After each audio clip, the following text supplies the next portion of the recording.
আপনারাও কি fish pedicure করতে ভালোবাসেন? জানেন এর ক্ষতিকারক দিক?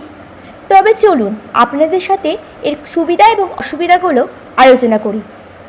অ্যাকোয়ারিয়ামের মধ্যে থাকে ছোট ছোট মাছ, তাতে পা ডুবিয়ে বসতে হয়। একে ফিশ পেডিকিউর বলে। শহরে বেশ কিছু জনপ্রিয় স্পা পার্লারে থাকে ফিশ পেডিকিউরের সুবিধা। সিরিয়া ও তুর্কির মতো দেশগুলিতে ব্যাপকভাবে জনপ্রিয় এই ফিশ পেডিকিউর থেরাপি। পায়ের ত্বকের যত্ন নেওয়ার জন্য আমাদের দেশে মূলত ফিশ পেডিকিউর ব্যবহার করা হয়। অ্যাকোয়ারিয়ামে থাকা ছোট ছোট মাছগুলির নাম হচ্ছে গাড়ারুফা। শুধু জলের মধ্যে পা ডুবিয়ে বসতে হয়। ডুবিয়ে বসা মাত্র আপনার পা ঘিরে ধরে এই ছোট ছোট মাছগুলি।